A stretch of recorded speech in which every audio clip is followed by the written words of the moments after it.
all you do is you spend your entire day thinking about who you're going to get high with, who you're going to buy it from, who you have to like manipulate to get money. And I was also, selling a lot of drugs and then heavily addicted to Oxycontin. So I was snorting hundreds of milligrams of Oxycontin every single day. I'd have to snort like a few hundred milligrams just to get out of bed. So the first order of business when I went to jail was to detox. I'll never forget the day I left jail. I cried when I went in because I didn't want to go to jail. And I cried when I left because I didn't want to leave, because this guy helped me transform my life so much. He looked like a more jacked version of Brad Pitt from Fight Club. Oh my God. Yeah, this guy was incredibly shredded, but he looked at me and he's like, you're going to start working out with me when you get through your detox. First push up in jail, like built the framework and the foundation for everything I do right now. You really are at times like 1, 2, 3 decisions away from really changing your entire life. What would you recommend to someone if they have someone in their life that is addicted? What's the right way to show up for that person? The one thing that you have to be careful with, I feel like with Laird, when you're over at his house, is like,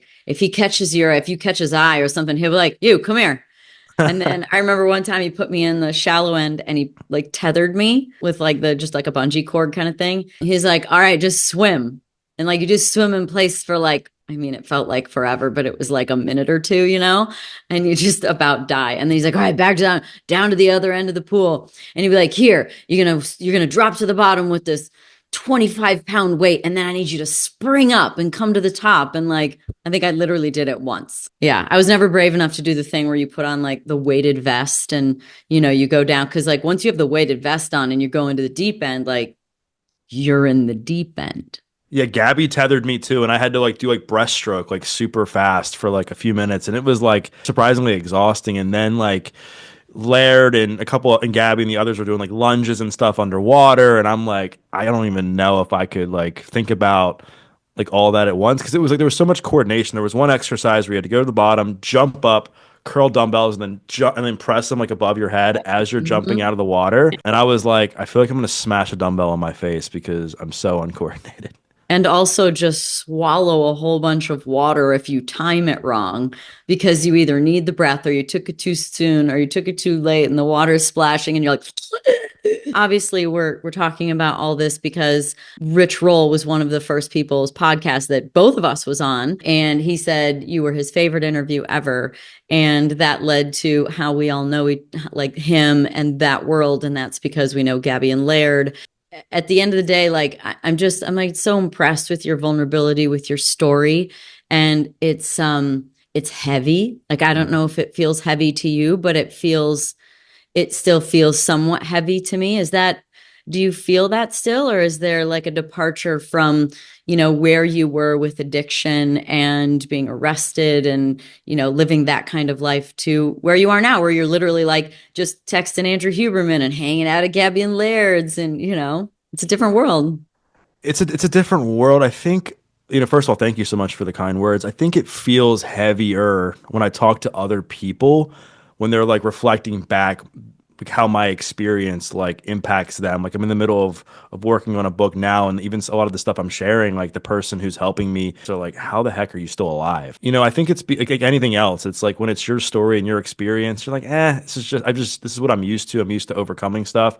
And then you get out on the other side and you start talking to people about it, and they're like, holy crap, that's intense. And I do think that there are certain parts of my story that I really battled, like emotionally getting through. Not just the overcoming addiction, but rekindling a relationship with my family, like reevaluating my relationship with external validation, and thinking that being super ripped and getting attention from girls and making money was like the ultimate key to success as a man. And I felt like I had been lied to a little bit by society, because, I'd worked so hard to get to that place where I thought I'd be happy. And then you get there and it's like, gosh, I worked so hard for this, and it's a total letdown. There's so many layers to my story that I think were tough for different reasons at the time of my life that I went through them, if that makes sense. Did you know scammers can literally steal your home right out from under you? The FBI calls it house stealing, and it's a growing real estate scam targeting American homeowners. Here's how it works. Criminals forge your signature on one document, use a fake notary stamp, pay a small fee, and file it with your local recorder's office. And just like that, your home title has been transferred out of your name. Then they can take out loans using your equity as collateral or even sell the property behind your back. And you won't even know it's happening until you start getting collection or foreclosure notices. So let me ask you, when was the last time you checked your home title? Assuming the answer is never. And that's exactly what scammers are counting on. Their $1 million triple lock protection helps keep your home and equity safe. Here's what you get: immediate 24/7 monitoring of your property, urgent alerts if there are any changes, and if fraud should happen, their US-based restoration team will spend up to $1 million to fix the fraud and restore your title at no additional cost. And here's the best part. Our podcast partner, Home Title Lock, will give you a free title history report so you can find out if you're already a victim and access your personal title expert, a $250 value just for signing up. Go to HometitleLock.com and use our promo code PRETTY250 or click on the link in the description. And make sure you check out the $1 million triple lock protection details when you get there. That's HometitleLock.com, promo code PRETTY250 to get the protection and peace of mind you deserve. You know, there's some people that think about therapy, let's say, and they think from one side being not wanting to talk about it because they don't want to go back there again. And then there's some schools of thought, even within, where it's like you don't always have to go all the way back to kind of heal things, but you spend a lot of time going back into that and back into the experiences, which inevitably is probably drumming up the feelings, and the feelings are connected to then, you know, your state of being. And how do you separate that now? Is it even possible? Or do you feel like it's somewhat part of your, I don't know, calling, or what you feel called to do to allow yourself to go there so that you can help others? Yeah, I mean, it's been a big part of my mission for a long time, and I didn't expect it to be. You know, I All got the out of best jail. missions are never Yeah. expected. Yeah, I got out of jail and I became super passionate about fitness after I had this spiritual awakening, I guess you could call it, in jail with the help of my cellmate. And I wanted to become a personal trainer because I was like, oh, I've learned these amazing gifts of fitness. Let me pass that on to other people and figure out how to help them get into shape. And as I started to do that, I still was holding on to the fact that I was a convicted felon, you know, former drug addict. Just like, you know, I always describe myself as being the kid you never wanted your son to hang around with, and the guy you never wanted your daughter to date because of the way I was behaving in my life growing up. And so I'm starting to work with clients, and then they begin to ask me like how I got into the industry, and I started to slowly open up and say, you know, like I got into this because it saved my life, and the amount of positivity that came from that from them was like it was like overwhelming, because they were like, we thought the world of you already, and now we think even more of you. And then as my story started to get out there and people were like, holy crap, like there's this trainer that is helping other people with the tools he learned in jail. I started to get some local media attention, and then parents would reach out to me and be like, hey, I really want you to talk to my son, Right. you know, and I really want you to help him because he's going through some stuff and I feel like you can relate to him. Like he doesn't relate to me or his dad or whatever. And so that just became something that I just naturally started to do, was speak and to share my story locally, and to try to help people. And that was more like, I felt so like Danica, I thought I was going to die before the age of 25. So the fact that I was still living, smiling about life, doing something that I really enjoyed, I felt so grateful that Hmm. I just didn't know anything else other than to share and help people, because I didn't go to AA or NA. I didn't go to treatment. I was in jail. The days are getting longer and spring is right around the corner. That means more outdoor activities, fresh energy, and a great time to refresh your wellness routine with a great tasting daily health drink. How does AG1 make it easy to support your body with one simple habit? Unlike other supplements that come and go, AG1 is a habit that actually sticks because you can feel the difference. I've noticed so many benefits since drinking AG1 over the past few years. AG1 can help support your digestion, your energy levels, your skin health from within, cravings, and so many more things. Have you noticed any of these? When it comes to my health, I want something I can trust, and that's why I choose AG1.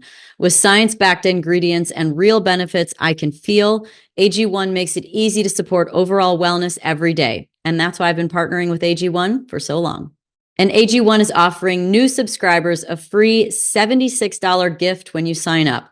You'll get a welcome kit, a bottle of D3K2, and 5 free travel packs with your first box. So make sure you check out drinkag1.com/prettyintense and get this offer. That's drinkag1.com/prettyintense to start your new year on a healthier note. And I learned all these different tools while I was in there about not just about transformation, but about my own life, including like, why you need to get comfortable being uncomfortable, why you need to be careful with who you spend time with, why the way you talk to yourself matters, how to develop like true like confidence and discipline, like the importance of like showing up even when you don't feel like it, which a lot of those things were super relatable, for people in recovery. And then once I started to really share, it just kind of momentum built. And then, other media picked things up, and then people kept hearing about my story.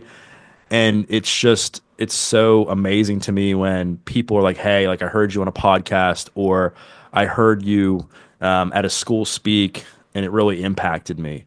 And the the craziest thing out of all of this with sharing my story is I mentioned my cellmate who helped me save my life in jail. I'm more than happy to talk about that experience in a little bit, but he passed away a few years ago. And I was, on Rich's show and other podcasts, I would share the story of my cellmate who helped me get into fitness. And I had no idea the downstream effects of that, other than I knew it was helping people who listen to the shows and stuff, and I would get messages about that. But when he died, I think people were going through like friends of his on Facebook, and they saw me, and he had talked about me because he had known that I was the kid, the guy that he helped, but now he was inspired by what I was doing, and so the roles kind of switched.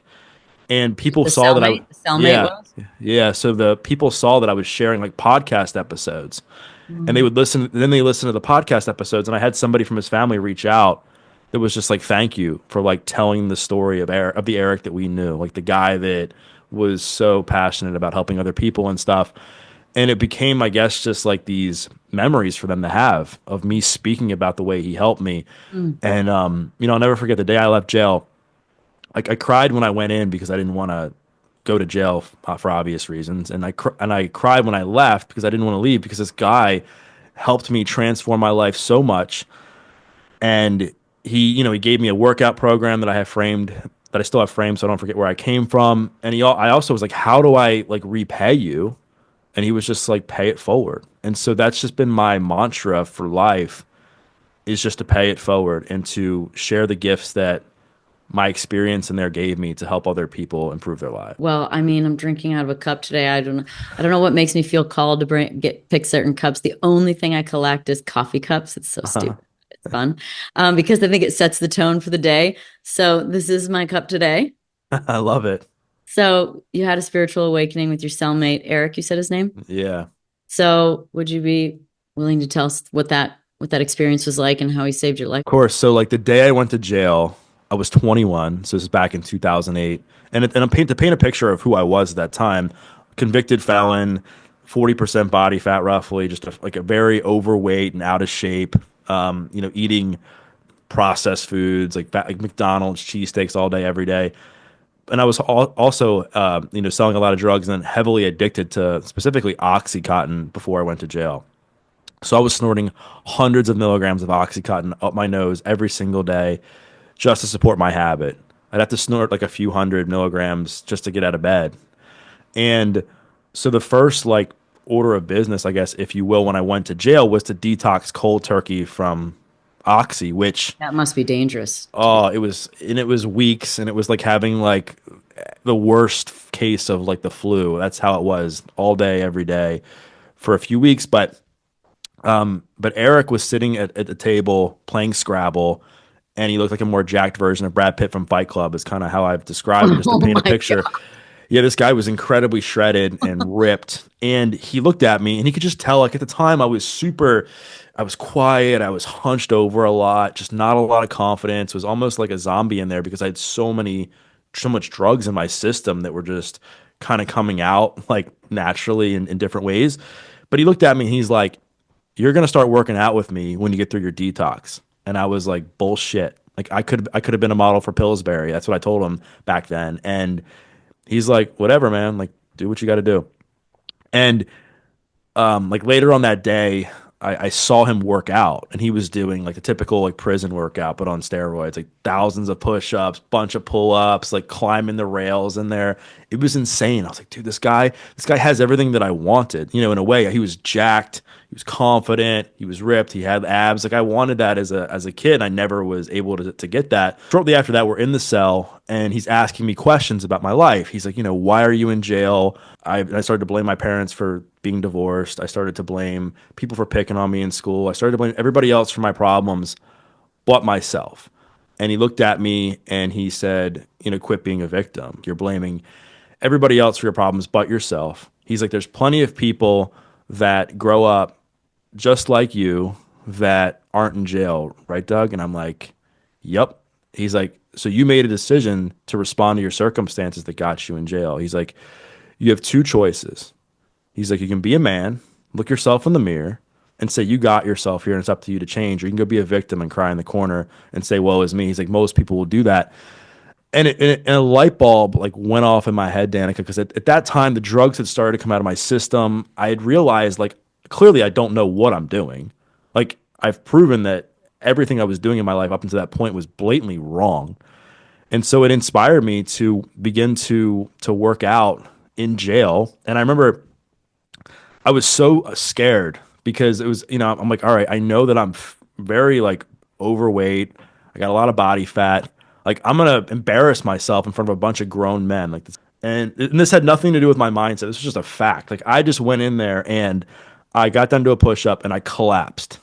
And my cellmate looked at me and I'm like, what? He's like, you're fat, Doug. And I hated that word. I was, you know, I was called fat as like being, you know, I was called fat as a kid. And he's like, Doug, I'm not going to sugarcoat it. Like you have an excess amount of body fat. Your core is weak. You have no upper body strength. Like you can't hold yourself up and we're going to work on it. So we started with like me just being on my knees, like in a plank position, being able to hold my body weight up, and then worked on that. Then was able to do a single push up from my knees, and then that became two, all the way up until doing a set of 10. And then we did the same thing with like push ups from my feet. And by the time I left jail, my 90-day sentence, I was able to do a set of 10 push ups at that time, which felt like today climbing Mount Everest. Like it was this huge thing I never thought I was going to do. And then the other thing was I was so deconditioned, like cardiovascular, that I could barely walk up and down the steps Oh because yeah. I was also smoking a bunch of cigarettes. That I worked on that as well. And because in jail there's no like treadmill or formal track, there's a perimeter outside of the common area where people like eat and watch TV. It's like a cafeteria kind of setup.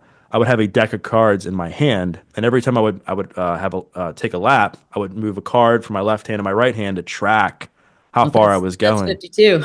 Yeah, yeah, and so 52 that of those. and so the same thing happened with running, where I was able to run a mile without stopping, which I had never really done in my life. And so I built this insane amount of self confidence and discipline when I was behind bars, and it wouldn't have happened without my cellmate. I mean, when there was times where I wanted to quit, there was times where I wanted to cheat on the meal plan he gave me, and he wouldn't let me. And I cried because I felt like I hadn't had, at least at that point in my life, you know, I didn't have many people that I thought unconditionally like cared about me the way that that guy did when I was in jail and wanting to see me succeed. And it was just wild. Like I still to this day, I question like, why did he pick me to help me? Like I don't know what I did to deserve that, but it was crazy and fascinating. And I got out and, you know, stayed on the path and got into shape, and the rest is history. He could feel you, I think that's why I feel the weight of the story. Like I can feel you. And I wonder if there's a common denominator with your sensitivity or someone's sensitivity, or I think you've even said like people pleasing nature, which usually ends up kind of meaning to me that there's a quite empathic nature to you, because your mood is sort of dictated by how someone else feels, so it's easier to make them feel good because then it makes you feel good. There's a direct sort of effect from it. And I wonder two things. I'm wondering if there's a common denominator with addiction and people's people pleasing nature, because they feel so much that that leads to those kinds of behaviors or following along. And then I also wonder, based on that story, if 90 days is not long to Right. to change your life in 90 days, what I heard is that someone really gave a shit about you. And I wonder if that's the first time that's happened. Yeah, I mean, I think there's a couple things that stick out as far as like the people pleasing and addiction. I mean, growing up, I wanted to be liked by everyone. I had this hole inside of me that I felt like needed to be filled because it just was being drained as I was growing up. And when I mean being drained, it's like, as a kid, like I was the guy who like stayed up late to watch Sports Center, get up early to watch Sports Center, collected all the cards, loved sports, but I sucked at sports. I wasn't athletic. And so I watched these kids around me get picked for certain teams and score more points than me and all these things. And I was like, why are they better than me, and there's essentially there's nothing different than them than me. Like when I started to develop this "what's wrong with me" kind of mentality early on, and then with divorce, and I didn't really know a lot of other kids whose parents were divorced. That added to the "what's wrong with me," and then being picked on in school when I thought I was a good kid. Like this all started to kind of stack up to where I was like, all right, I want to be like the cool kids who were athletic and doing the things I wanted to do. What do I need to do? And so I had learned that, some people were like smoking weed and stuff. And that's what kind of led me down that rabbit hole to begin to smoke weed was I wanted to be liked. But when I started smoking weed as a teenager, what it also did took the massive weight of the emotional pain off my back. And I could finally feel at peace in life. I didn't have to worry about school. I didn't have to worry about being picked or not for teams. I didn't have to worry about living. It was just me, and that feeling became so addicting and so alluring that was what really escalated becoming addicted to drugs was it solved this emotional pain that I just had a hard time dealing with. And then when I started to sell drugs, that became just as addictive in a different way because now I'm feeling wanted and liked in a way that I had never felt before. It was very, I guess, empowering in a really unhealthy way when people were blowing my phone up, being like, hey, like, you're the guy, you're the guy, you're the guy. And that lifestyle became incredibly addicting. And that was like the hardest thing for me to break was how am I going to give up, this lifestyle that I had built where I'm like the guy who is selling drugs and also this like, tight knit community where all my friends and I did was get high. And, you know, I think that being empathetic is definitely a great quality to Yeah, have, for sure. but it's dangerous because if you don't have your own boundaries and your own sense of self-worth and like your own like ability to say no when you need to, you become like a chameleon, right? That's who I was as a kid. And so I'm really fortunate that now, because of my past experiences, I'm a very compassionate dude, which really helps, serves me well in many areas of my life. And I've also worked really hard to develop a very strong sense of self and self confidence that if somebody crosses a boundary, I'm able to stand up for myself, or I don't like something, I stand up for myself, which was something that was very odd. I never did any of that growing up. It was always like, all right, if this could potentially jeopardize someone not liking me, I'm not going to do it. Mm. Which, I get as a kid because you're like, as kids, it's like all you want to do is kind of fit in and have a good time at school. But when you're an adult, like you really have to do whatever you can and not fall into that trap because you will definitely lose your sense of self very fast. Can you explain how you exercise that boundary? Because I took like forever I was like, what's a boundary? I'm like, oh, I have boundaries, but I didn't really know what it meant. It's like, have you had an orgasm? You're like, oh, I don't know. It's like, I don't know if I've had a boundary. No, I don't. And when I realized that it has a lot more to do with like what you're willing to put up with as opposed to what you tell someone like to do. It's like, so I'd love for you to explain like how you exercise that practice within yourself. Like, how does that go for you? I think growing up and even into my 20s, I really didn't know what I wanted for myself. Like I Mm, didn't know what I really wanted, what I stood for when it came to my own personal growth, what I wanted in my career, what I wanted in relationships. I didn't know. I just figured, okay, I'm just gonna do the thing and then whatever works out, works out. And it wasn't until like, I'm making mistake after mistake that I said, okay, like I need to come back to me and really identify what I want in my life.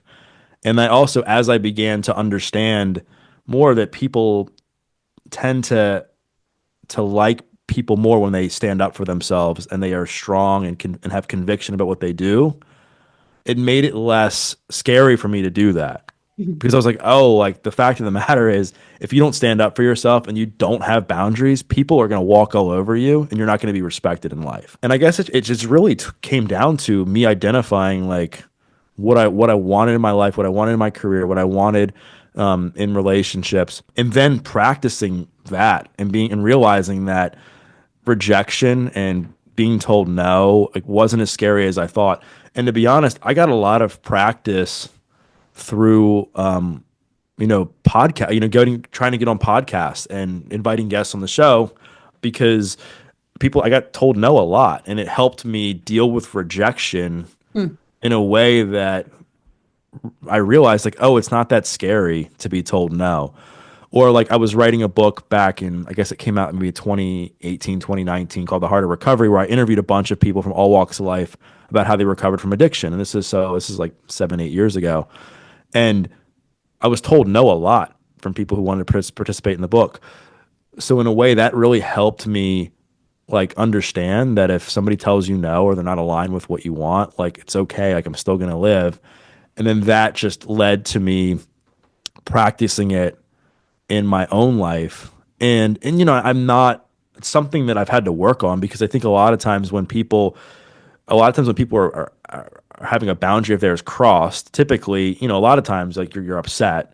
So you have to be careful to not act like super defensive or really Sure. reactive because then it doesn't help the situation at all. So I've had to really learn to take a step back and be able to have emotionally intelligent conversations with people when a boundary is crossed. I mean, one thing that's really helped me is like practicing the pause, which I've been using for a long time now, to the best of my ability. Where when somebody says something to me or does something, to not like react, right away. I know there's that. Like, I've seen like memes go around now where it's like personal growth is like writing out a paragraph and then just responding with okay or something, right? Yeah, Or not having the response back that, you're thinking in your head and you delete, delete, delete, delete, delete, and you're like, okay, thanks. Or you just don't send anything, right? Those are signs of growth, maturity. yeah, and then you also like I think realize that once you're able to identify what you want for yourself and have good boundaries, you begin to start to do things for the right reasons. Like you're not going after things just because you think that that's what other people want for you, right? Or you're not going after people like I used to like in my 20s, I would go after like the prettiest women, and not even because I was like necessarily the most interested in them, but I was like, oh, people are going to really look at me a certain way if I'm walking around with a pretty girl, which is like not a healthy way to live your life, right? It's Tale like, as old as time with men, though. yeah, yeah, I mean, look at Bill Belichick. yeah, I know. I saw that. But I mean, I think at the end of My the day, dad said, good for him. yeah, it's funny. Well, but I think at the end of the day, like I think it's true for many. For me, I was so broken at the time when I was doing that because I kept repeating that pattern, it wasn't allowing me to move forward in an area of my life that I wanted to move forward in. Like I wanted to find like a real, I wanted to be in a healthy relationship and somebody that that I loved, that I admired and stuff. And because I was just like, okay, I'm going to ignore everything about them other than the way they look. You get yourself into situations you don't necessarily want to be in, especially for somebody like myself who was super personal growth minded and wanting depth in a relationship. I wasn't really seeking out those qualities. All that mattered to me was looks. In my 20s, which was just a really, I mean, vain thing, I guess, on my end. And once I started to understand like what I wanted and there was conviction in it that I knew that that's what I wanted, like there was definitely times where the looks like just didn't matter to me, Yeah. because I was like, oh, like I mean, I know that eventually I'll find somebody that I'm really attracted to, but also has these other qualities that I'm looking for. You had the Tony Robbins Shallow Hal post. Yeah, I'm sure I'm exaggerating, but it makes me think of that movie. How old yeah, I were remember that you? movie. How old were you when you started smoking weed? And then I'm curious if that had to do with why you didn't have a sense of self or why you didn't know what you wanted or know who you were. And because you kind of started numbing at a young age. And there's a lot of kids. There's kids that go to college that don't know what they want to do yet. Well, I think for me, I started smoking when I was around like 14 years old, and I just became highly addicted to it pretty quickly.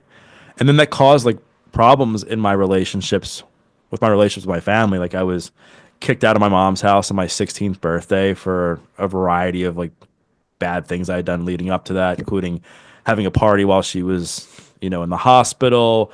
And then she busted me with some weed on my 16th birthday, which, I got kicked out, sent to my dad's house to live with him full time. And then barely graduated high school because I hardly ever, because I skipped so many classes. And then like I didn't go to college like some of my friends did. So I was like, oh, I'm just gonna like just sell drugs and that's just gonna be my life. And then I think your environment creates this sense of normalcy where if you're spending time with people and you're immersed in situations where all they're doing is just that, you begin to accept that as reality. So I didn't know what was different. So for me, that became a very warped sense of self where I was like, oh, I'm going to be like the drug dealer. I'm going to be doing drugs and, I'm going to die while doing it. That was just like the mentality I had. And it wasn't until like I escaped that when going to jail that I realized how messed up that whole mindset and frame of mind was. And I was, I was so numb, I was so unconfident, and I was so just broken in every which way because of, you know, what happened growing up and then how I responded to situations that I didn't think I could be anything else other than what I was currently doing. Like Mm. growing up, people they told me that I was like I had Down syndrome when I was in like grade school. And so I was called these a lot of like bad names. So I started to internalize that as a kid, and you begin to believe that stuff because it's like, oh well, maybe they're right. Maybe there is something wrong with me. Like I'm not good at sports. You know, I'm being picked on. I don't have confidence. I'm starting to gain like body fat at a very young age. That became like who I thought I was. I just had accepted the fact at that time that I was going to be a lifelong failure the rest of my life. So I didn't care about like developing into anything else because I was so convinced that my path was just going to end up in destruction or death. You were having a really hard time loving any part of you, it sounds like. And so, we create this we have this sort of thesis in our head about the way that we are, this story, and then we become like vigilant to find evidence to support it because that's who we are. Like, what is the dynamic, the interpersonal dynamic you have with your mom, with your dad, and have you, with therapy and all of the, sort of tools you have now, been able to sort of go, this is what happened? Yeah, for the longest time, I had this chip on my shoulder towards my parents. And then in my 20s, the chip kind of went away. And it went away through being radically honest with myself and in therapy and stuff. Because, I mean, I look at my parents and I think they did the best they could at the time. I don't think addiction and stuff was talked about back then like it is now. And, I had to own the fact, like my cellmate taught me, that I chose to behave in a way that was very destructive in response to my circumstances. Mhm. And it was tough for me when I got out of jail because I had started to I was incredibly healthy. I was on this path of transformation. And what happens is, and this is common, because I had been like quote unquote good for a week, I thought that the years of distrust were automatically supposed to go away with my parents, right? Which that's just not how it works. So I really had to take it on the chin and just I convinced myself that the only way to rekindle any sort of relationship with my family is to work on myself, and that at the right time, if it's meant to, they will come around. I also knew that if I didn't, it would make things harder. If I kept being like, trust me, trust me, trust me, like begging, it would be kind of off-putting that they would be like, why are you begging for this trust? Like, what's going on? Or if I acted out or whatever or got angry, they would be like, oh, he's just back to the way he used to be. And I worked really hard to just prove them through my actions that I wasn't going to be the piece of crap I was growing up, and then I wasn't going to be a criminal anymore, and then I was going to be on this path of transformation and healing. And over time, the relationships got better. And specifically, I with my mom, there was a very transformative conversation that happened where we had gotten to a place. My relationship with my mom is amazing. It's better than it ever has been, and it's because of what I went through and her, going through her own journey with stuff. But she asked me, she's like, is there anything you wish I would have done differently with you as a kid? And years before that, I would have been like, oh, you shouldn't have kicked me out, blah blah blah. But as I've gotten older, I understood like, oh, like I had a party when you're in the hospital. That's so freaking messed up. Like, of course that would piss you off, even though like I was struggling. But she asked me, she's like, what would you have done? Which would I have done? Should I have done differently? And I said, I wish she would have just asked me why. Like, why are you behaving like this? Like, what's going on? And I said, because I was struggling. There was times I would come home from school and I would cry and cry and cry and just had a really hard time. And it was because of that and because I wanted to be so liked and fit in that I did some of this stuff. It's why I would have a party. I mean, I didn't have a party because I wanted to piss off my mom. I had a Yeah, party because my every kid when their parents leave, that's what you do when you're growing up. I did it too. Yeah, yeah. And my parents never like went out of town, so my mom was like in the went to the hospital to have an operation. I was like, oh, perfect timing. I can just have this party, and then that was obviously very similar to the reasons why I did drugs and sold drugs was for this need not just to numb the pain but to fit in and feel validated by other people. And in that conversation with my mom, it really helped move our relationship to the next step because I got incredibly honest with myself and her. And there was just this level of forgiveness that existed that didn't exist before because I had fully accepted her for who she was, even though at the time I didn't agree with the decision. But I had realized if it wasn't for her kicking me out, like all those things, like I look at who I was before I went to jail, and I was unconfident. I didn't have much of a character. I wasn't in shape. I had all these negative qualities about me, and because I went through all of that, that journey shaped who I am today. So, I look at all that as these stepping stones into like rebuilding who I was, and I wouldn't have been that. I would have been on a totally different path had she had not kicked me out. Do you think that we sign up in this life for these kinds of assignments? Do you think we show up and we go, all right, this is what I'm doing in this one. Here we go. And then we get into it and we're like, damn it, why am I so ambitious in this life? Why did I choose this one? Why did I choose these challenges?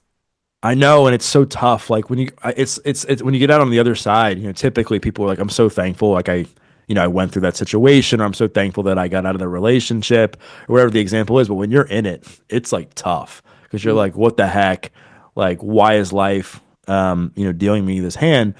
But what I always tell people is like, in situations like that, you really only have two choices. You can look at it in a way that's like, you know what, this situation is incredibly tough. It's challenging. This sucks. I wouldn't wish it on my worst enemy, but like if anybody's gonna get through it, it's gonna be me, and I know I can. Or you can like fold up, curl up into a ball like I did a lot of my life, and say, "Oh my God, the world is so scary," and just let like life punch you in the face nonstop, which I think happens to all of us. Like we've all been in situations where we go through adversity and we don't handle it in the best way possible, but that also gives us these massive opportunities for growth. And that's kind of why I have, continued to share my story and been so adamant about it is because I just felt like I was kept alive for a reason. Like I look at pictures of myself and, old photos and even talking to friends. And it's like, I mean, old friends. And it's like, I don't recognize that person. Have you heard that Andrew Huberman little clip defining a winner versus a loser?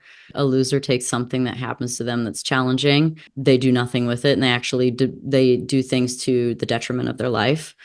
And a winner takes that thing that's hard, turns it into something that motivates them and something that makes them better. That's the difference between a victim and a non-victim. Yeah, and it's like this fixed mindset versus growth mindset, right? It's like, how can you use these situations? Everybody thinks like to be fully confident, you have to wait until you get to the top of the mountain. I mean, I think self-confidence is built like on the way up, and it's the ability to get back up like each time you fall. And Mhm. And that's like confidence is like you just being able to continue to persevere and go forward even when the odds are stacked against you. And like, and I think so many people think that you have to go from like 0 to 50 to like feel good about yourself. And it's really like 0 to 1, 0 to 2. Like that first push up in jail, like built the framework and the foundation for everything I do right now. And so that's why I always remind people like, I mean, you really are at times like 1, 2, 3 decisions away from really changing your entire life. I'm curious about self-talk. What's the difference between the stories you would tell yourself and the self-talk you would have when you were in those low periods and when you were addicted to drugs versus the kind of self-talk that you have now? Well, back when I was addicted to drugs, it was like, you're a piece of shit. Like, you deserve this. Like, you're never going to achieve anything. Nobody really likes you. Nobody's going to come to your funeral. Like, affirmations and the way you talk to yourself is important to a certain extent. But the problem becomes when your life doesn't really reflect that. Like, I could tell myself, I am strong. Like, but then my life is in chaos. So, Sure, you can't go down to that push up and be like, I am so strong, and then not do it. You're like, ease, this doesn't really jive. Yeah, you're right. yeah. I mean, there's the tipping point where you go, like, there's nothing that resembles the things I want to say to myself, right? Which is the 0 to 1, 1 to 2 versus 0 to 50. Yeah, and a lot of that, in my head, like the negative self-talk kind of made sense because I did go to funerals as a kid for people that I hung out with. I think not just like random Facebook friends, like people I spent a lot of time with. And I, had bad relationships with my family because of how I was behaving. I was addicted to drugs, selling drugs. So my negative self-talk kind of was in a way in line with the way I was living my life. And Mhm. it wasn't until I started to change my life and change that version of myself and my identity that I began to really talk to myself differently. And it is like a muscle because when I was in jail, I did start to bec- I did start to change how I talk to myself and just being like, you are strong, you're gonna get through this, like you are brave, like keep going, you can do it, Doug. Like Yeah. think of like all the people that doubted you. Like that was my negative frame of mind and or that was my self-talk when I was in jail. And then once I started to like see some progress, then it was like, man, I'm proud of you. Keep going. It wasn't like you are beautiful, you are loved. Sure. It Well, was it doesn't like, need to be like a yeah, cheerleader section. Doesn't mean yeah, like I am this, I am that. But it's yeah. little things like good job, or little things like you can, or little things like all right, one more. Just it doesn't need to be cheesy. It can be real and simple. Do you think that when you were younger, I'm curious if you sort of would set a goal or set sort of something for yourself that you're like, I'm going to do this and I'm going to work out here and I'm going to eat this and I'm going to not do drugs here and then you'd fail yourself like basically all right away.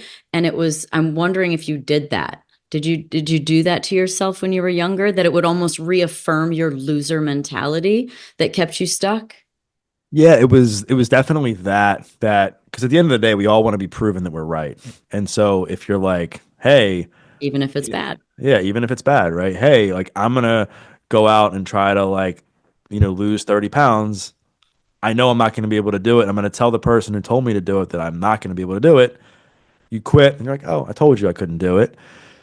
And but the other side of that, which a lot of people struggle with, is you future trip and you create these goals that are way too big Mm-hmm. and you're like, all right, like I want to lose 30 pounds. And then you start to like self sabotage and say, all right, well, how am I even going to, I can't even lose 3 pounds. How am I going to lose 30? And then you end up quitting a few days into Yeah, it you're like, it's because been a week. Why haven't I lost 30 pounds? Like, I quit. exactly. And you see that a lot with addiction, where you see a lot of people, the recovery community, obviously, like abstinence is the thing. And they're like, you cannot use drugs for the rest of your life. And a lot of people are like, well, I haven't even been able to stay off drugs for like 3 hours. How am I going to do that for the rest of my life? And that's why I think they really emphasize the idea of like one step at a time, one day at a time, so you don't self sabotage and you can learn the importance of stacking small wins. Like, that's what I tell people too. Like, the Mm, ability to go from like one push up for me to two push ups to three, the amount of self confidence that built by reaffirming that I could do something that I didn't think I could do is invaluable. And I think that also translates to other areas of life where you have this If I can do that, I can do that mentality, or if I can do this, I can do that mentality where it's like, all right, I didn't think I could do a push up. I did that.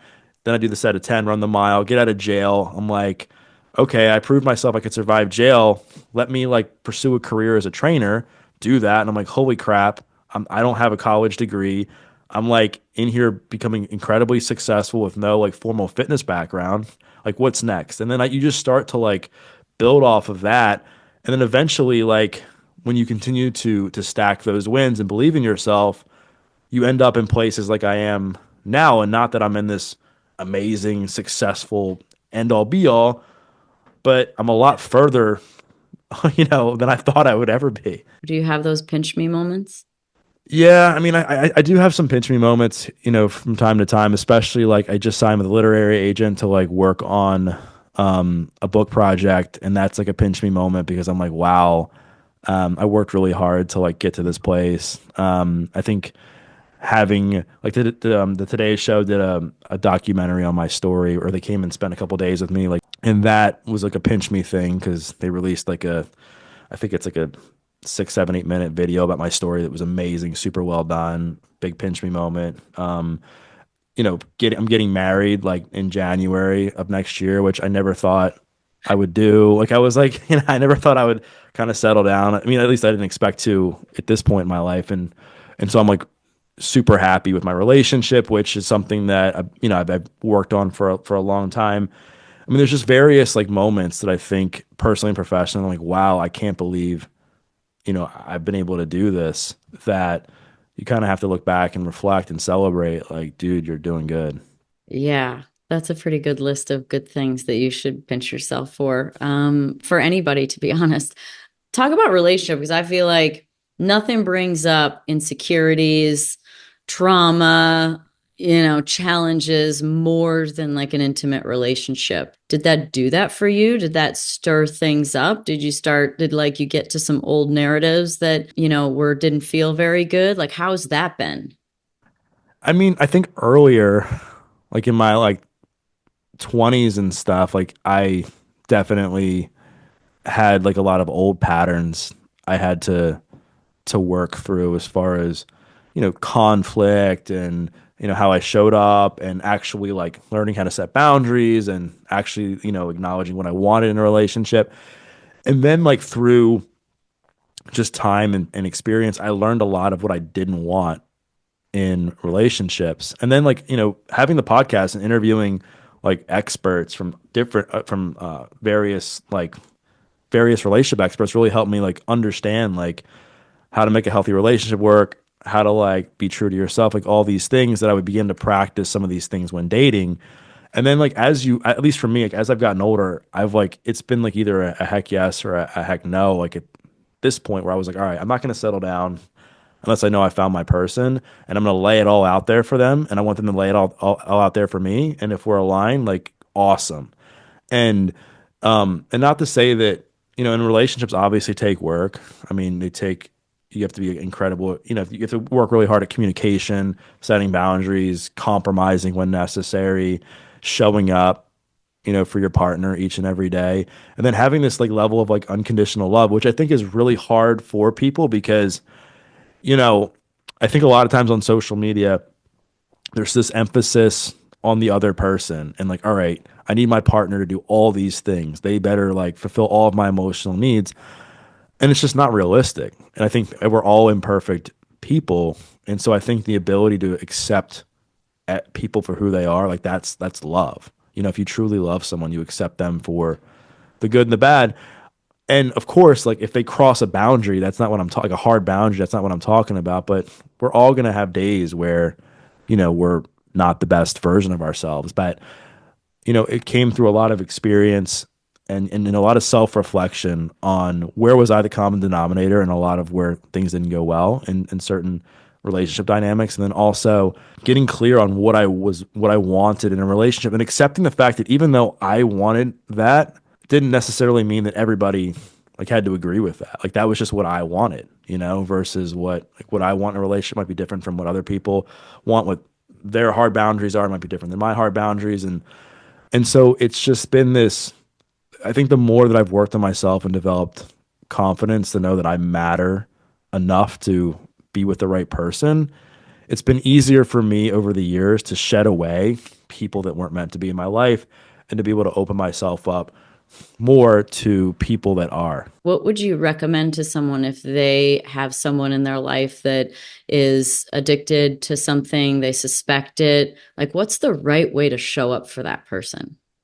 I think number one is addiction's a it wrecks souls and it's incredibly challenging and hard to deal with. And 99.9999 times out of 10 it's not, or out of 100 it's not your fault, like unless you're like willfully like giving your Right, child right. drugs, right? Sometimes you just can't control whether or not somebody becomes addicted to something. There's a lot of things that play. I say now more than ever you need to be paying more attention to what your kids are doing, or the thought of being like, oh, they're just going to experiment is not a thought anymore. Like, a lot of things are laced with fentanyl, which is killing people. So you have to be really careful now with what your kids are doing. It's not like it was back in the day. People were dying because they did too much of some of a substance. Now they're being poisoned and dying because of that, because of fentanyl being laced. If you have somebody that you believe is addicted, I think like trying to reach out to for support is incredibly important. Not only educate yourself, but you need like support around you with other people that you can feel like you're not alone and to bounce ideas off of. And also like reaching out to local medical professionals that can help, diagnose and intervene when necessary if you think somebody's really going through it. There you need to take care of yourself. Like having a child with addiction is going to cause so much stress in your life and so much pain. If you want to have any shot at being there emotionally to help that person, you need to show up for yourself. You need to work out, you need to eat well, you need to prioritize your sleep, having a good social circle, because that's going to help you, stay at the is at the top of your game, as top of your game as possible, to be able to like communicate with your kids. And as far as like how to handle it like directly, I've heard like from people like experts that the best way is to have this, and again, it's not easy, this perfect blend of like love and compassion with like boundaries. Like where's your line? And you have to have a line, because if you don't have a line with an addict, they're going to walk all over you and they're going to manipulate you. They're going to convince you of things that aren't true, but you can't come at them and say you're a piece of crap. I can't believe you're doing this. Like they already feel low enough about themselves that hearing it from somebody they care about the most like is not going to help the situation. Like they already know that they're whatever you want to say. They feel that and they internalize that. Like I remember giving a presentation one time and I was like, raise your hand if like, if you want to be a drug addict, and nobody raises their hand to volunteer that, right? Right. And so I think it's important for parents to understand that there's plenty of resources online, and even with social media now, I know there's got to be like Facebook groups and stuff where you can join, where you just read other stories, which I think helps people feel like they're not alone. Because that's one of the biggest things is parents, they they feel like it's their fault and they have a hard time grappling with that. They're like, how did I cause that? And they spend years trying to figure out what went wrong instead of acknowledging like, hey, like this happened. How do we nip this in the butt? Like, how do I do what I can to make sure that this doesn't continue? And, kind of stop making it about you and understand that, it wasn't necessarily your fault, but it is on you to do the right thing to try to get your kid, as much help as possible. Yeah, it's a tricky situation, I would imagine, because however your mom handled it to, do you eventually kick them out? Do you sort of surrender and say, I can't do this anymore? And do you just love them through it? Like there's so many, so many thoughts that have gone through my mind about anything, even just like having someone with an issue. And it's like, like kind of the story you told about when you talked about your mom, especially, and sort of aligning that relationship. And when you accepted her where she was, it was like you kind of just sometimes have to accept people right where they are. And I always wonder, like, what's the right way to handle those situations? How hard do you have to be on someone? How hard's that line in the sand? And because you want them to feel loved, but you don't want them to be enabled. Right. And that's the hard line, right? Is like you have to separate loving versus enabling. Like, loving is being like, hey, like I'm gonna do whatever I can to help you. You can stay here. However, I'm not going to let you use drugs in my house. I'm not going to pay your bills. Like, I mean, that's like kind of the difference. Whereas what happens, I think people choose one or the other. They're like, you know what? I'm so afraid that if I, you know, don't pay for their bills, I don't do the thing, they're going to go out and they're going to do what they need to get money, which unfortunately does happen. But I think what also happens is the more you enable them and give them money, there's no reason for them to change. Mhm. And they also kind of lose respect for you as a parent in a way because you're like, all right, you're telling me not to do something, and yet you're supplying my lifestyle in a way to continue to do that. Or Yeah. what happens on the complete opposite side is it's just 100% like your fault. Like, don't come around me again, you piece of crap. Like I'm so mad at you, which doesn't help either because like the last thing that person wants to hear at that time is all these these hateful things toward for coming from a parent. But it's tough, and that's why I always kind of recommend like trying to get a professional involved if you can because they're a lot more educated and skilled at intervening in these situations so that you don't That have to. requires someone to cooperate, though, and that always seems like the hard thing if someone's addicted to something is the cooperation. I mean, you've seen intervention, I've seen intervention. Yeah, yeah, You yeah. have to basically like drop it on them sometimes. Yeah, and it's tough because you have to somehow convince them their life will be better if they stop doing what they're doing. And the Mm, problem is, and from my own experience, I was so convinced that I wasn't going to have any fun. I was going to be, always stressed. I wasn't going to be able to manage my emotions. I wasn't going to have any friends. Like all these things that went through my head at the time that I was like, all right, if I give this up, like I'm giving up this whole other part of me too.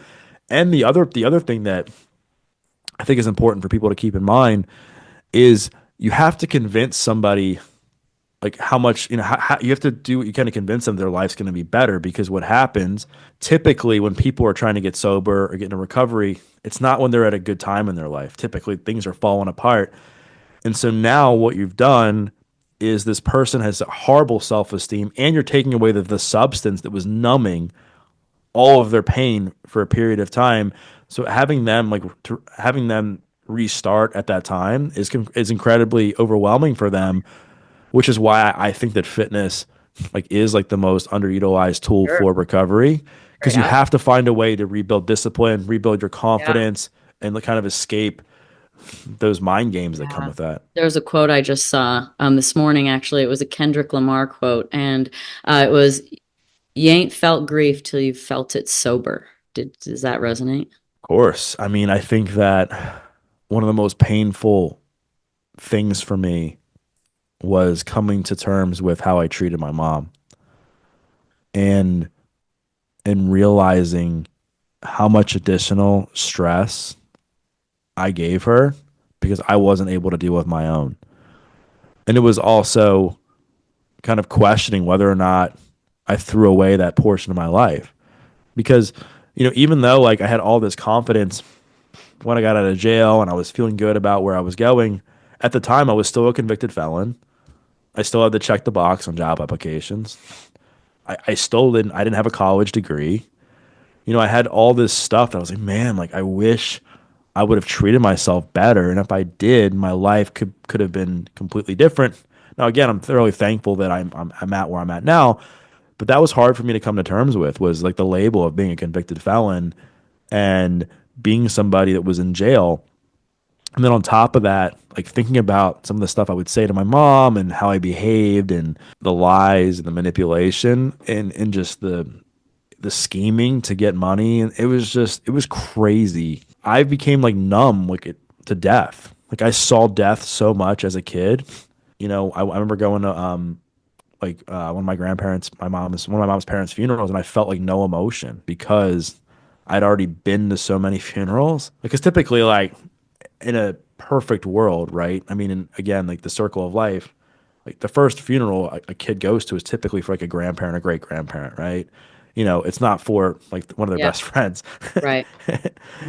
and, Sure. and and so like this circle of life had been interrupted for me Yeah. when I was a kid, that my grieving process through all of that was tough. And I also had some remorse about selling drugs and getting people addicted to drugs and supporting people's addictions and survivor's guilt, which is common where, one of the few that kind of survived. And I mean, not just not like Yeah. staying alive, but just like kind of got out of that rat race that I'm like, man, how did I do it? And it's tough. It's tough. It can be tough to grapple with for sure. How did the forgiveness go between you and your mom, particularly from your mom's perspective, given the fact that you felt a lot of guilt around how you made her feel and how hard her life got because of it all? It took some time, and like I said earlier, I think I wanted her to forgive me like right away because I was like, all right, I'm doing good. I'm this healthy dude. Hmm. I haven't been using drugs. Like, you should forgive me like immediately. And you know what happened was I learned that's not how life works, and so I wanted her to forgive me, but I also knew like I had to do my part to prove that I wasn't going to make the same mistakes again. Because really, I was BSing her every time I said I was sorry as a kid because it didn't carry any weight 'cause it never changed. And I think the true way to get somebody to forgive you, as long as you don't do something like insanely horrible, like I'm just talking like general stuff, is to let your actions speak for themselves and Right. prove that you're a changed person. And that's what I focused on. And when we had that conversation that I was talking about where she asked me what she had done differently, like that was a big turning point as far as forgiveness. She got remarried. Back in 2019, I helped walk her down the aisle, which was a really pivotal moment for us. Mhm. I remember when the Today Show was coming here. There was like a bunch of, they were like, hey, like, who are the important people in your life? We would love to talk to with whoever. I was like, Mom, the Today Show wants to come here and spend a few days. Like, they want to potentially talk to you.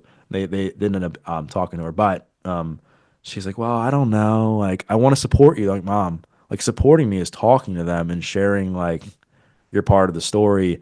I think that was also a big moment too, because I was like trying to explain it. By this point, our relationship had been super solid. That like, Mom, like you, I think it would really help to talk about it so that you can help other people.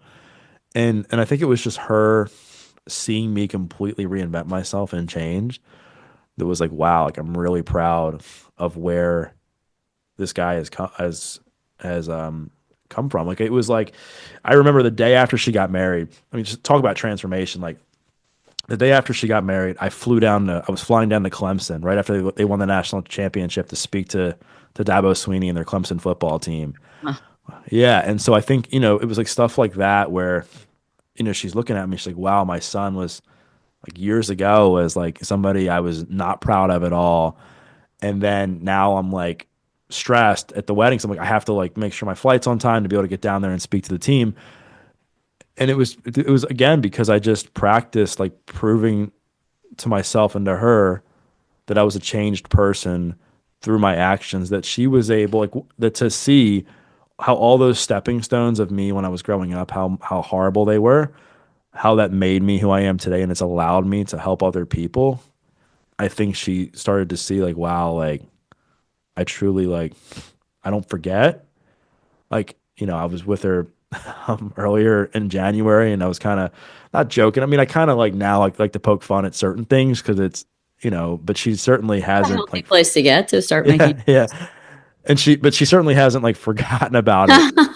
Um, Well, neither of but you. she's certainly forgiven me, and it's tough. But I think the layer above that that's tougher is forgiving yourself for decisions that you made because Yeah, and how they impact you. Like, forgiving myself was a process right. of shedding and shedding and shedding and shedding and just being incredibly compassionate and graceful with myself along that process, because if not, I would have developed so much resentment towards myself Yeah. that I wouldn't have moved forward in my life because I was so focused on, all the bad choices I had made.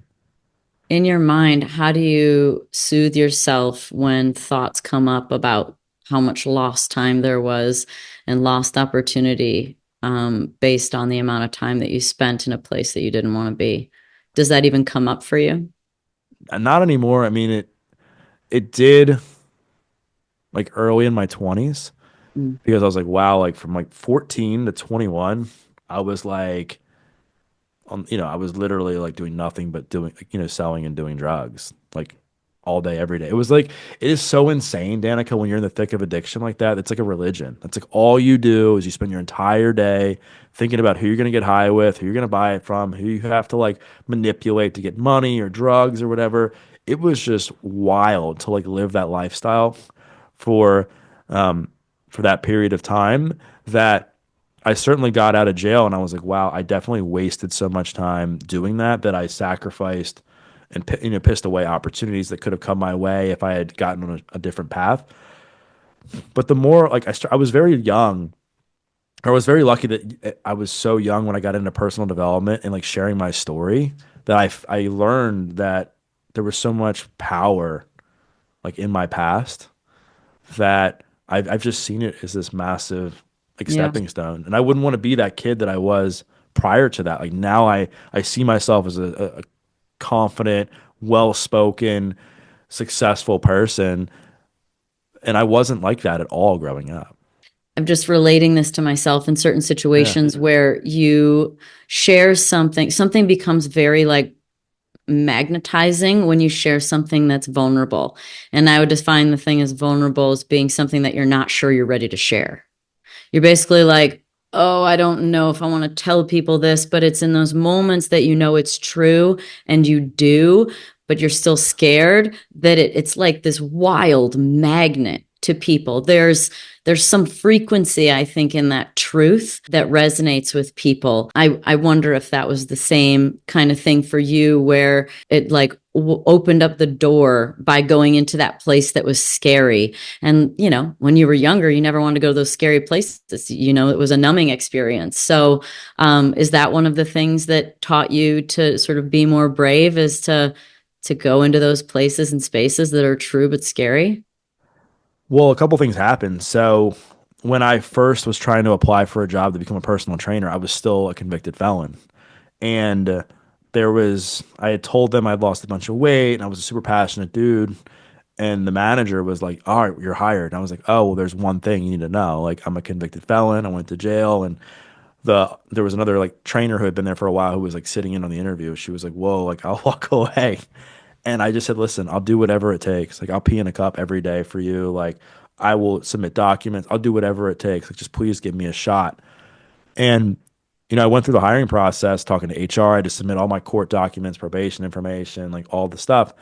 And they gave me a chance. So I got this like win early on that I was like, okay, like they're not this corporation, this company's not judging me for my past. Cool, let's move forward. And then early on in my career as a trainer, I was nervous to talk to my clients because I was like, being a felon is obviously stigmatized. Like you tell somebody you're a felon, I mean, there's a level of like trust that may go out the window, right? Just because of the nature of the weight that it carries. That I was like, all right, if I tell somebody I'm a convicted felon, are they going to just stop training with me because they think that I'm going to like steal from them or do something like that? And I remember I was at dinner with a client one night and I was talking to her about it because she had known about my story. And she said, Doug, everybody makes mistakes. Everybody's got like skeletons in their closet. She's like, the people that are gonna judge you for your past and what you're doing, and how you used your past to like do what you're doing now, are the people who aren't meant to be in your life. And Mm. that stuck with me. And I started to share my story again with my clients. And then I wrote my first book. So the felony conviction came off my record back in 2014. And I wrote my first book, From Felony to Fitness to Free, which ironically I had a book signing and they carried the book at the bookstore that I got fired from when I was a kid. I had 21 jobs at the time I was 21. It was like complete. Oh my gosh. Yeah, it was embarrassing.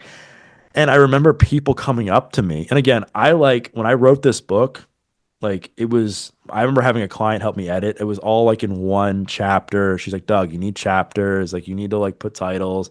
And writing that book was so soothing for me, was to get like all of that out into a document and to like just process that emotionally. And when I went to this bookstore to do the signing, people were coming up to me like, "Oh my gosh, like your story is amazing." I sent it to my like son who's in prison, or I sent it to my sister, whoever. And that was like a pinch me moment where I'm like, are people being serious? They actually bought my book. Like I'm a guy who barely graduated high school. Like this is wild to me.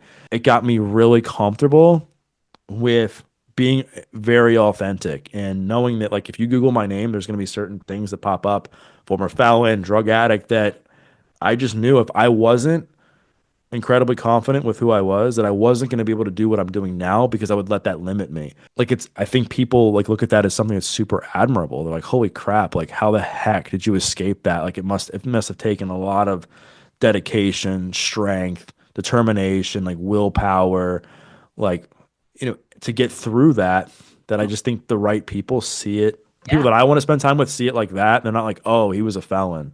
Well, it's a very paradoxical kind of experience to share something you're afraid they're going to abandon you for, but they actually love you more for it because it's in your honesty that they can now go, I can trust you because you're going to tell me things that are unbecoming of you, which means that you're willing to basically tell me the truth. And really, that's what people want to know. People want to know the truth. Yeah, I mean, I think in a short term like harsh truth feels way better than like long term lies, right? I think eventually the lies catch up with you and you just got to rip the band-aid off. Yeah. And I look back now and you build like in the personal training world, you build very close relationships with people. You're talking to them about their family, you're learning when their birthdays are. I mean, you work with a trainer, you know how it is, right? Like Oh, it's like yeah. The amount of bullshit they hear in there. yeah, yeah. What You're happened like the night before? yeah, you're What's like going on in my life? yeah, exactly. How I'm That really doing. I yeah. can't hide that at 6:50 a.m. when I show up there for my 7 a.m. class, And when we're repping out three, six sets of three on front squat at 7:15 a.m. and I'm PRing it, there's no hiding in those moments. No, and I think that with that, I think I would have lost clients if Yeah. I lied to them and Yeah. not told them the truth because they would have been like, "Oh, like I point blank asked you a question of how you got into fitness and you told me that you like were a star lacrosse player, or something like that that got you like motivated to be into fitness." And also, it was just so freeing. It's like I mean, everybody uses this reference, but it's incredibly true in my story. It's like that 8 Mile thing where Eminem comes out and he starts like saying everything that he knows to be true about Yeah. his life and he drops the mic and the Yeah. guy has like nothing to say to him. Yeah. And that is so relatable Yeah. to my story. And I think to a lot of people where it's like once you're so comfortable with all the skeletons in your closet and you know that they just made you who you are and that you're totally okay with getting people out of your life or not responding to the negativity from certain people, then you're good. Like you And like just people use it. love you for it instead of hate you for it, which is the fear that you'll be hated for it and abandoned for it. But instead, they love you and hug you. I mean, that's, I mean, I think like a lot of what I experienced growing up, was hard for a kid. I think as a kid, you just want to feel like you fit in. You want to feel like you can go to school and kind of survive and be liked and, sit at the lunch table with kids and not be picked on. The way I responded to that was not in the best way possible. And I needed to take full ownership of everything in my life in order to get to where I am today. It's like Jocko, like extreme ownership. Like, oh, like, this happened to you, good. This happened to you, good. Like, good. yeah, that once I got comfortable with that, things changed because now I was able to just feel more empowered about my story instead of being like, oh, well, my parents got divorced or this happened. Because what happens with people, that becomes like an easy sob story where people will feel sorry for you. Like people can easily look at what I went through and be like, oh my God, like so terrible that in a way it gives people like the green light to behave like a jerk because they can always point back to those situations and say, well, it's because of all those things that I am where I am. It's like, well, that happened 30 years ago. Like, what do you mean? Like, what happened in between? And so that was a big turning point for me in how I looked at my story was like I went from kind of blaming those situations to looking at those situations and saying those situations were tough, challenging for a kid, and I also chose to behave in a certain way, which was much more freeing for me as a person. What would you say you're most proud of as far as like the progress from a personality trait? Like what do you attribute your ability to stay successful, continue to be more successful, and stay sober and continue to improve your life? What personality trait change has been the most effective for that? So, I mean, I think I, I just having this like back against the wall mentality where I just know that if things don't go my way, I'll figure it out has helped me get through hard things. And it's helped me take more risk in life where it's like, okay, if this doesn't pan out, like I know I'll figure it out. Like, I Mm. think that to me is because that leads to a lot of other things. It gets you good at dealing with uncertainty. Like I know that life's uncertain, but I'm certain that I know that if something doesn't go my way, I can figure it out. It helps with self-confidence because I believe that I can get through things because of the confidence that I've built. It also allows me to like zoom out when failure happens and not let it deter me from moving forward in life because Mhm. I understand that it's just part of the process. I mean, that is the biggest thing that comes to my mind. I think the other thing is that I've gotten really good at like building relationships with people, like personally and professionally. That has led me to where I am now. Like I wouldn't be here today, like if it wasn't through personal relationships and like how I've been able to kind of navigate that world where I like as a kid, like I was the introverted kid who became extroverted when I wanted attention, but I was never the guy who like was confident to go out and just talk to random people. I wasn't the guy that was able to like carry a conversation. And so I think becoming like that now has allowed me to be great at not just the podcast, but developing rapport with people that they like and they like me for who I am. Like I was gonna I'm say they not actually let you may I don't know, I'm thinking like maybe you just didn't believe them if they appeared to like you because you didn't like yourself, but now you like yourself, so you actually believe them. what happened like in my 20s was I got incredibly fit and I was like 5 or 6% body fat. And I still was dealing with these inner demons of seeing myself as like the fat Doug and I had like body dysmorphia in a way that when Good. people complimented me, I still didn't But see yeah. it. I was like, there's no way. And I went to therapy in my 20s and I had a therapist say something that has stuck with me. She goes, like, how did you grow up? And I go, I don't know, my parents got divorced. And she's like, no, like, what was it like? I was like, oh, it was like, super stressful. She's like, oh, like, so your body has created a level of homeostasis where it's used to, in a way, dealing with hard situations, stress that when, things are going your way, you're going to always think they're not because that's what your body is used to. And Right.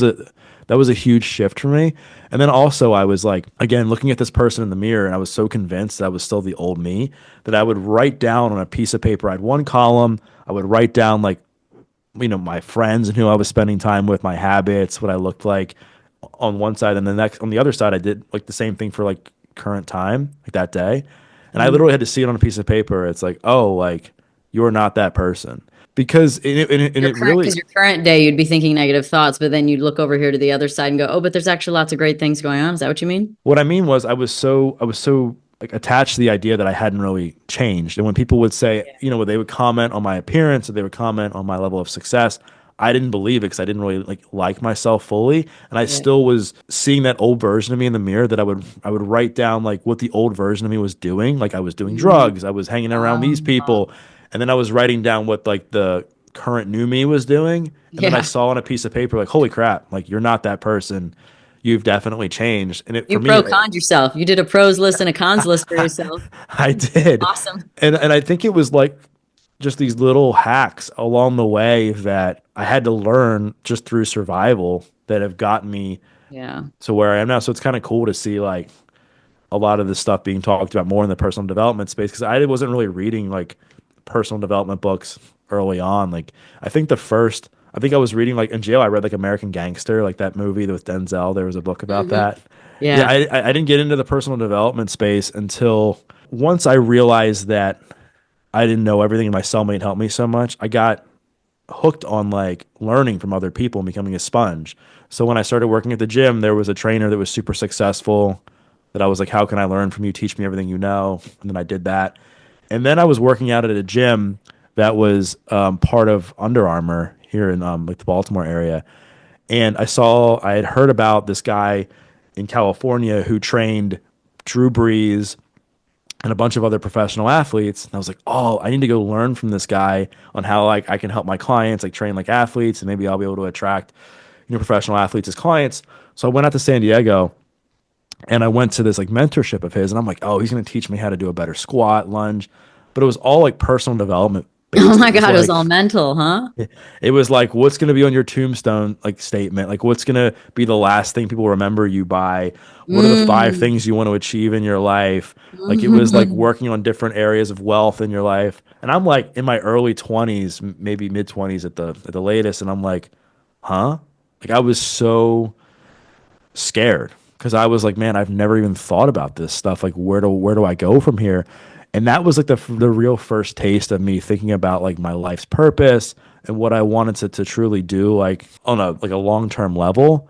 That it got me like into like reading more personal development books to like better myself and learn. And then obviously when podcasts came out, that became like my new way of like learning was through listening to podcasts. Who have you learned the most from? Like where would you, what direction would you point people in that are in this sort of, similar situation that you're like, this is where you're going to get some real information and help. Like when people are like, "Hey, who do I follow for like relationship stuff?" I always point them to Jillian Turecki, who's been on Oh the yeah, show. Jillian, she's great. She's Yeah, great. She's very um, honest. very honest. As far as like, I mean, stress, dealing with all that. I mean, I think there's Huberman is like a great tool for learning all things about. He's a great asset, for learning all things about, stress management, health and wellness, like the neuroscience of all that. And I also think that if you're, somebody who's like just looking to like improve health and fitness as a whole, Mind Pump's been a podcast that Oh yeah, I've been on, and they're they're great. friends and great people. Personal transformation. Like I really identify with this of the story with Rich Roll. Like Rich was a guy that struggled for a lot, got into shape like later on in life, really transformed himself and, lives a life of meaning and purpose, helps a lot of other people. And he was like an early inspiration for me for starting the podcast. Like I can't really thank him enough. Like he kind of paved the way. He gave me an opportunity early on. Plus I just saw the amount of effort he put into it. And I was like, oh, like I want to be like this guy and really study up on my guests and put in like that kind of effort. And You've I, interviewed me, so I know you do that. yeah, thank you. Yeah, and he's somebody that he just practices what he preaches, and Yeah. I'm like I think Yeah. people.